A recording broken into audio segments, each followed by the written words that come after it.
Okay, so I tried to do this as a live stream, but they never usually work too well when I do them from my phone, and I don't get very good cell service outside of Wi-Fi in my neighborhood, and I'm out for a walk. So I'll just take you guys along with me and take this opportunity to address some of the prevailing misconceptions that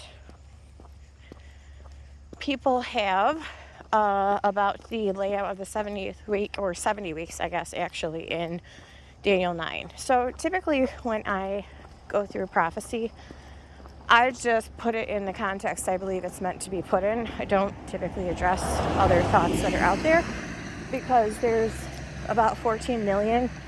And to be honest, if people aren't aware of what those other thoughts are and then I introduce them to talk about them and dispute them, it's just so confusing. So I don't even go there. However, since there seem to be similar thoughts out there about this, I'll just address them as a whole.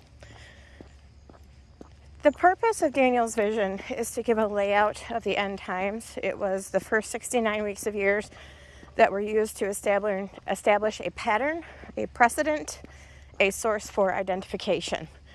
So that for the outstanding week of years, we can identify the same attributes of it to understand what generally people want to understand. When's it going to happen? So in Daniel 9:24, Gabriel explains the vision to Daniel.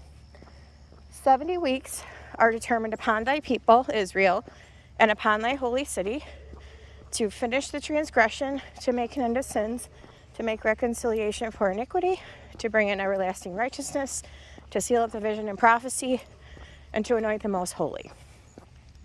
Here's where we begin with our time-specific identifiers.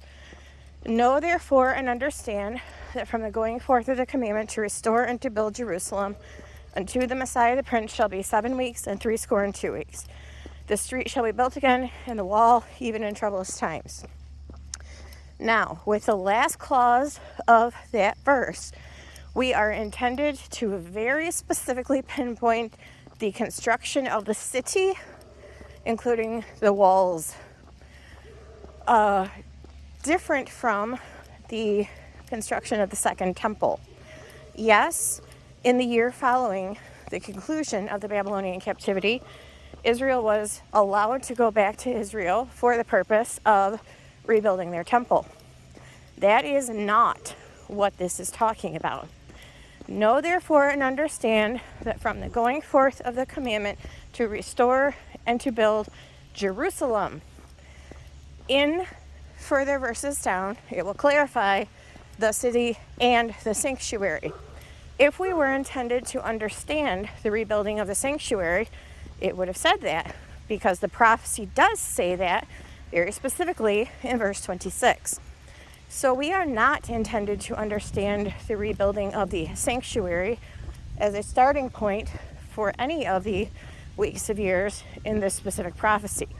We are intended to understand the rebuilding of the city, which occurred in Nehemiah 2. The commandment to restore and rebuild the city was given in Nehemiah 2 in the 20th year of the reign of Artaxerxes to Nehemiah in the month Nisan. The street shall be built again, and the wall even in troublous times. Those are components of the city. So that clarification is added so that we really have a very difficult time misunderstanding what is being intended. So the construction of the city wall and streets is related to the going forth of the commandment to restore and to build Jerusalem. That is the beginning of the count. Now, it was given in the month Nisan. We are talking about an even period of time, 69 periods of 7. Because there are 2 periods of time identified, this is another source of confusion, in the next verse. Know therefore and understand that from the going forth of the commandment to restore and to build Jerusalem Nehemiah 2, 445 BC. Unto the Messiah the Prince shall be 7 weeks and 62 weeks. Those are not non-consecutive. They are consecutive. The specific reason that Daniel is calling out 7 weeks and 62 weeks is because he is identifying the legal command given to Israel in Leviticus 25:8. Thou shalt number 7 Sabbaths of years unto thee. 7 times 7 years shall be unto thee 49 years. And then in that same chapter, they are given the command to hallow and proclaim Jubilee in the 50th year. So what Daniel is doing by virtue of separating 7 weeks and 62 weeks is telling you that his weeks of years relate to Leviticus 25's Sabbaths of years, both periods of 7. The important part of that is noted because the command to institute the Sabbaths, which lead to the declaration of Jubilee, have a one-time benchmark starting point. When ye shall come into the land that I give you, then the land shall keep a Sabbath unto the Lord. 6 years thou shalt sow thy field, 6 years thou shalt prune thy vineyard, and gather in the fruits thereof. The 7th year shall be a year of rest. Then it says, thou shalt number unto thee 7 Sabbaths of years, a space of 49 years, and in the 50th year hallow and proclaim Jubilee. When did Israel come into their land? Joshua 4:19. They came up out of the Jordan on the 10th day of the first month and camped in Gilgal on the east border of Jericho. 4 days later, they celebrated the Passover. The next day, the manna ceased from heaven. So you have a very specific date upon which every year in a week of years, every Sabbath cycle in a period of 49, and every Jubilee year will have in common a start date that is Nisan 10. This is why the going forth of the commandment to restore and to build Jerusalem, given in the month Nisan, is important to note. And because there is an even unbroken 69 periods of 7 to the conclusion of that period of time, you also know it's going to have the same date in common as an end date. Now this is where another mistaken impression comes into play, is that people believe that for some reason this points to until the Messiah the Prince points to the beginning of Jesus' ministry. That did not occur in the month Nisan, definitely not on Nisan 10. You are looking for one very specific date for any of these weeks in this prophecy, whether they be the beginning of a period or an end of a period. Nisan 10 is the only date that will apply, hands down. So really all you need to do is ask yourself, what event in Israel's past related to Nisan 10 and Jesus? That would be Palm Sunday, his triumphal entry. Unto the Messiah the Prince is the presentation of the kingdom to Israel. That was their make or break day. They had 2 prophecies leading them to that day. The first in Daniel, unto the Messiah the Prince, and the second, Zechariah 9, behold thy king cometh unto thee. So there may be a question there, well, why is he referred to as prince in one and king in the other?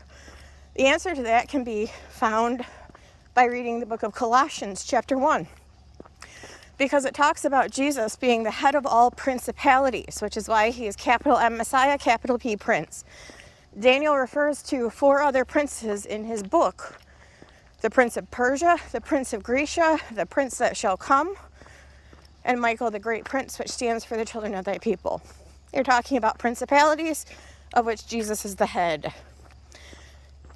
So the second of 2 prophecies which pointed to Nisan 10 triumphal entry day, Zechariah 9, behold thy king cometh unto thee, lowly and meek, riding the colt foal of a donkey. That is the point that the end of the first 69 years led to, was the day that the king came to bring the kingdom to Israel. It had nothing to do with the beginning of his ministry, had to do with the end of his ministry. Jesus himself identified that as the specific day in view in 2 different ways.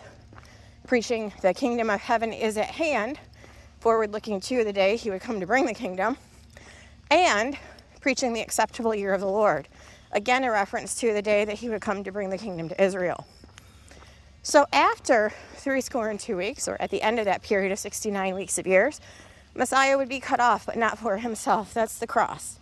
That was the accomplishing of the first three purposes of those 69 weeks, to finish the transgression, to make an end of sins, and to make reconciliation for iniquity. Then there is another part of the prophecy, which relates to 70 AD. One of the fallouts from Israel they rejected the king coming to bring the kingdom unto the Messiah, the Prince Day. One of the direct results of that was found in Luke 19. Blindness was cast over Israel because they knew not the time of their visitation, and the events of 70 AD were prophesied, specifically related to the not leaving of one stone upon another regarding the temple. Check out Luke 19, 42 through 44 to validate said statement. That event is also prophesied in Daniel. Hold on one second. I'm passing people.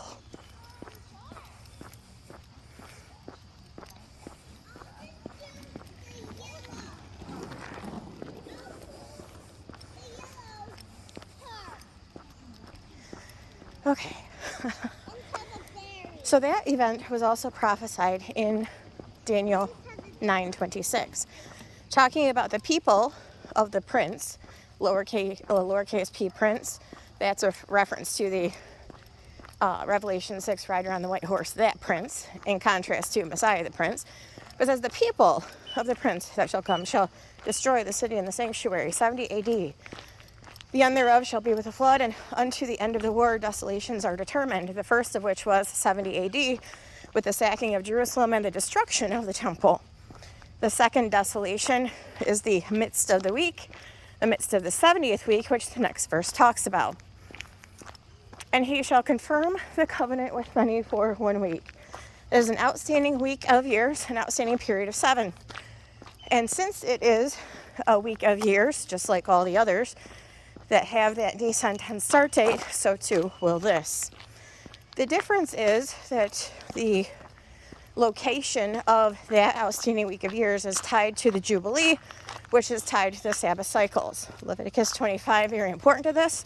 Not that we take our prophecy from the law, but that we take our prophecy from the prophets, and that is where Ezekiel 40 comes in.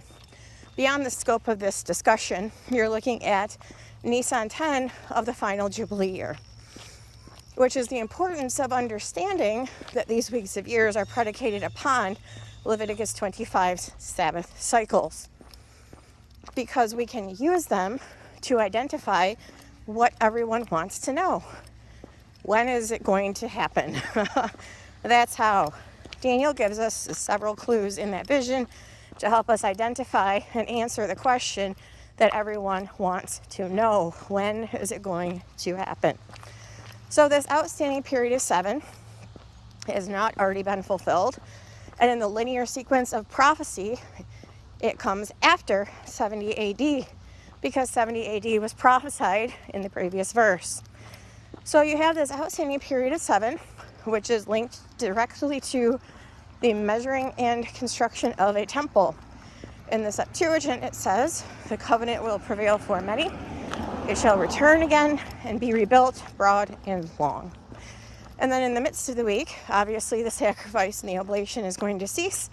For the overspreading of abominations, he shall make it desolate. That is the second desolation that was referred to in the previous verse. Desolations are determined. And then until the consummation that determined shall be poured upon the desolate, which is a reference to Daniel 12. How long till the end be? From the abomination of desolation, a time, times, and a half, till he shall have accomplished to scatter the power of the holy people, then all these things shall be fulfilled. Finished. So hopefully, if there were any lingering questions about the sequence of events, we can clear them up by identifying the correct starting point and identifying the importance of understanding the month Nisan. If and since you are only ever going to be looking at Nisan 10 for any of these weeks of years. The beginning of Jesus' ministry will automatically be excluded from the running as a reference to the time unto the Messiah the Prince, because Jesus did not begin his ministry in the month Nisan. He began it in the month Tishri, specifically on the Day of Atonement. So that is excluded from being a possibility because it is not in the correct month. This is the helpfulness of understanding the tie to Leviticus, and why Leviticus is important, because everything related to Sabbaths and Jubilees has a specific date. We can know very, very much when this is put in context. Hopefully that helped.